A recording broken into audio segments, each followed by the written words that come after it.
aussi des menus sans gluten parce que c'est compliqué. Bien sûr. Olivia est venue parce qu'elle a toujours un œil sur le web, toute la matinée pour Télématin. Et justement, il y est question d'une femme qui, depuis longtemps déjà, nous parlait de sa maladie. Elle Sigono, Ouais. la toile très émue depuis hier et lui rend hommage à 33 ans. Elle a succombé à un cancer du sein métastatique découvert il y a 3 ans.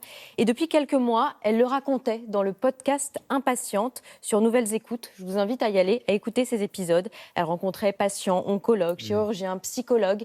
C'est un travail rare et précieux, un témoignage nécessaire pour les malades, mais aussi pour tout leur entourage. C'est une parole qui est précieuse. Cette voix, vous allez voir, douce et calme, si vous allez écouter, restera vraiment.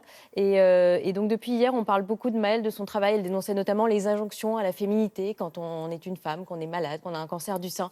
Voilà, tous ces épisodes, il devait y en avoir plus. Et il n'y en a eu que 4 au final, mais sont importants et resteront. Je vous invite à aller les écouter sur Nouvelles Écoutes. Ça s'appelle Impatiente. Pardonnez-moi de le dire comme ça, ça peut paraître un peu brutal, mais c'est très gentil et respectueux. C'est une façon de rester en vie, Oui. de continuer à mener un combat grâce à ces programmes, à ces podcasts comme les ça. autres. Ouais, on Avec en une parlait voix beaucoup. qui restera, Elle parlait d'une voix féministe aussi, Oui, d'une certaine elle est manière. devenue aussi. féministe C'est et important. militante.